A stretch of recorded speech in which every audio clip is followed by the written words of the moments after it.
December 9th, 1965, a fireball streaks across 6 states, witnessed by thousands. It crashes near a small Pennsylvania town called Kecksburg.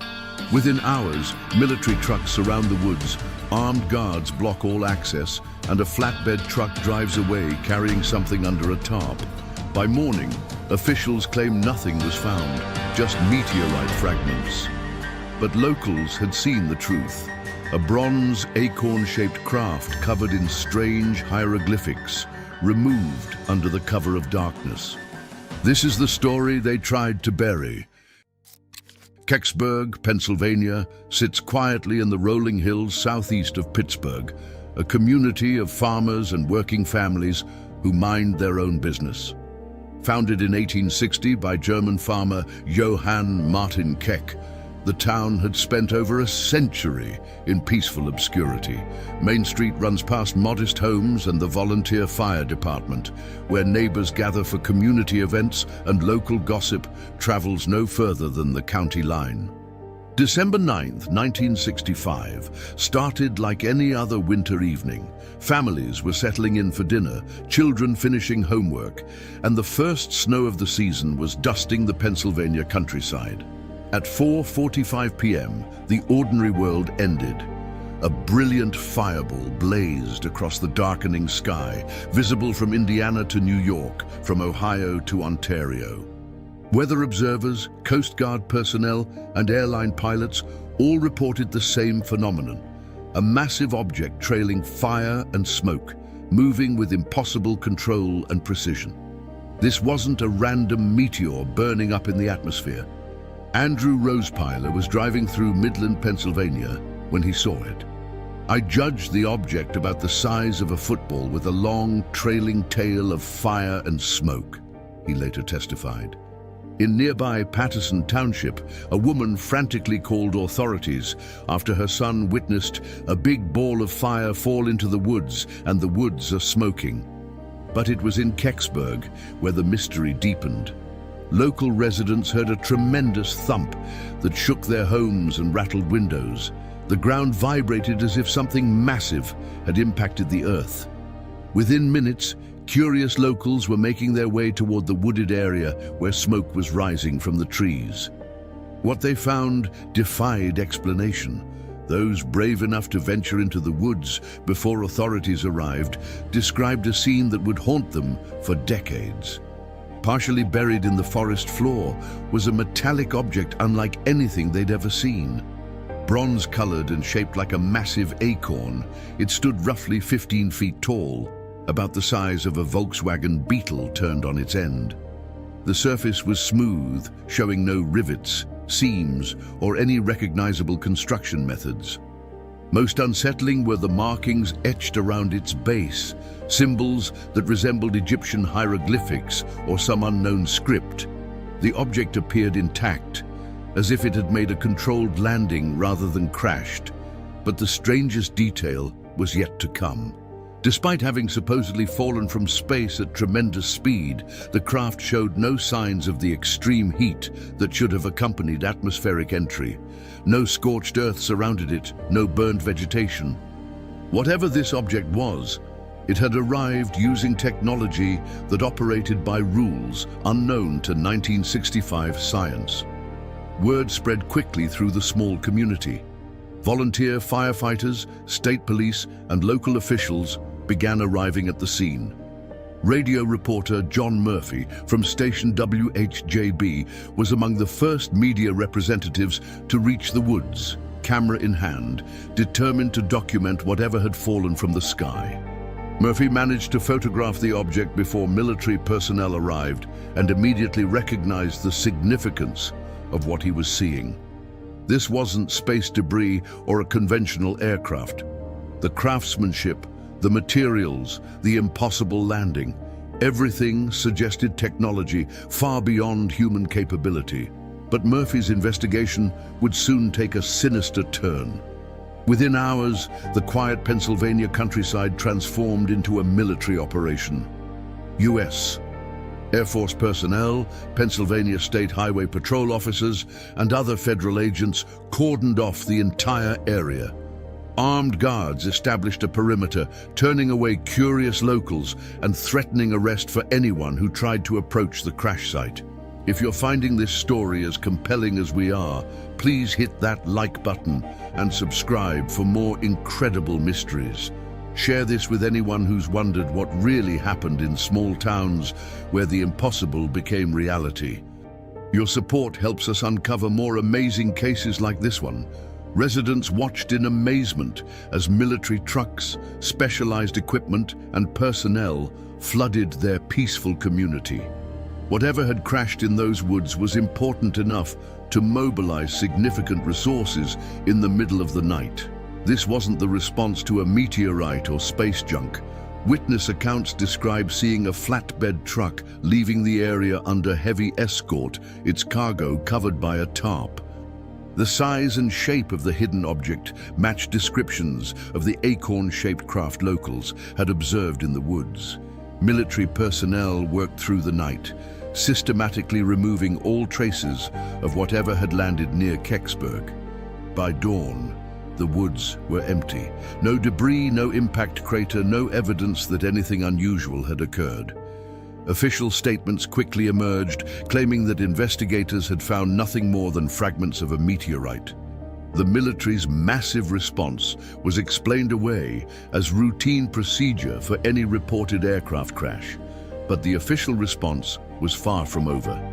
John Murphy returned to his radio station with photographs and first-hand testimony.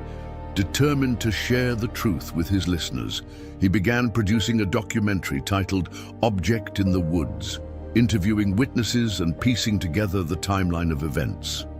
His investigation revealed inconsistencies in official statements and raised disturbing questions about military involvement. Murphy's wife later recalled her husband's excitement about the story. He believed he had documented one of the most significant events in modern history, proof that we are not alone in the universe.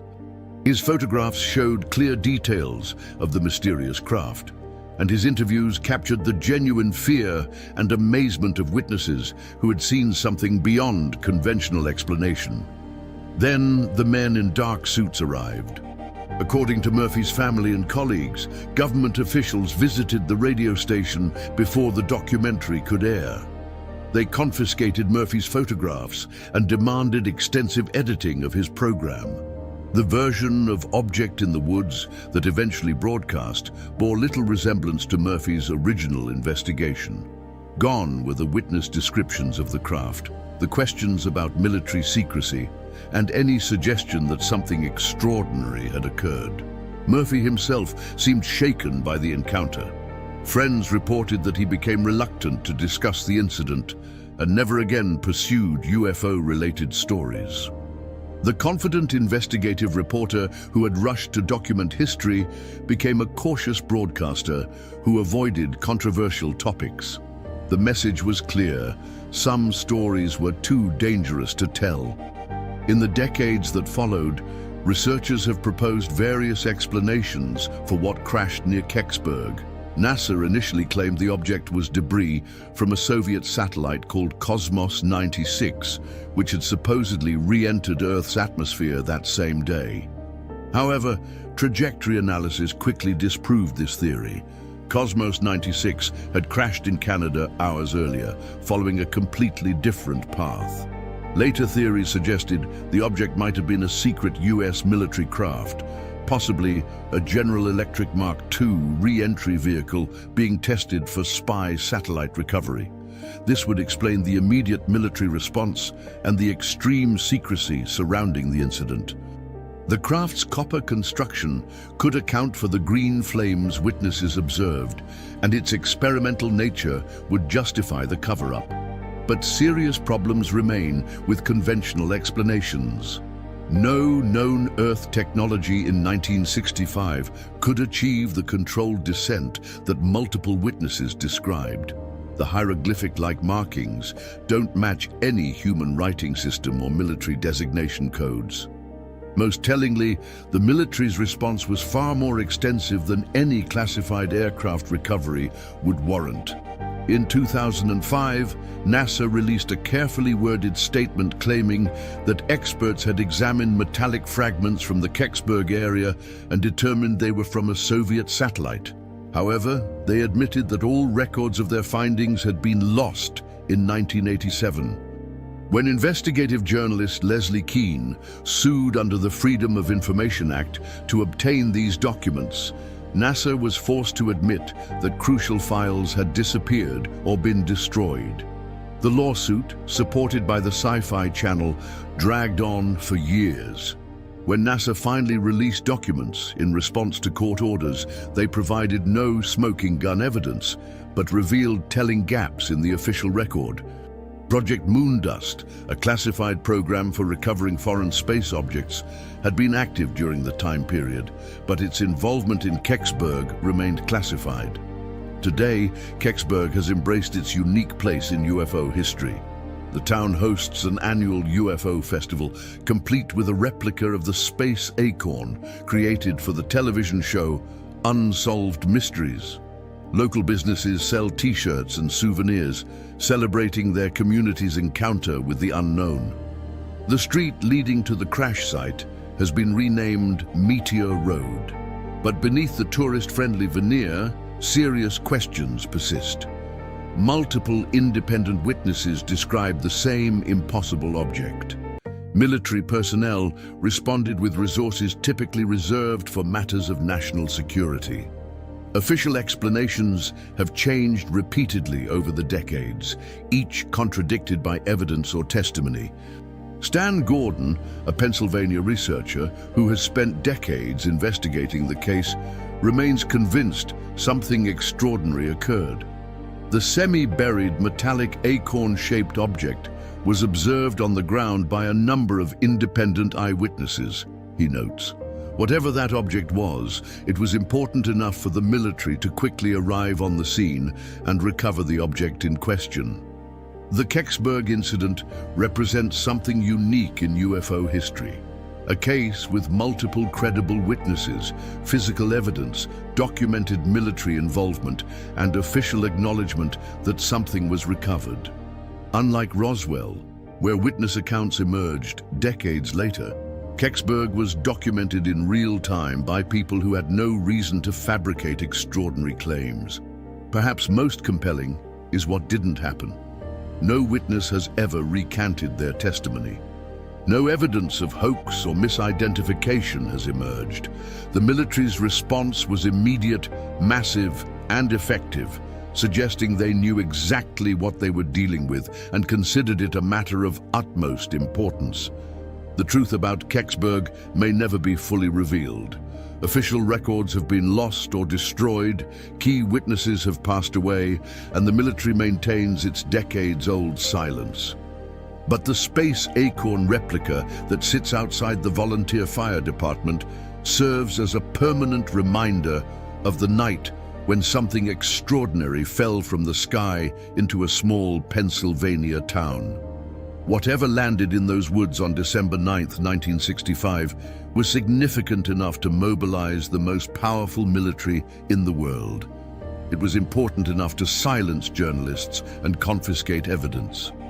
It was secret enough that after 60 years, the truth remains hidden behind layers of official denial and missing documents. In Kecksburg, Pennsylvania, the impossible became reality for one winter night. And somewhere in a classified facility, the proof may still be waiting for the day when the truth can finally be told. Disclaimer: this video is based on public reports, eyewitness testimonies, and speculative analysis. Some details remain unverified. All interpretations are intended for informational and entertainment purposes only.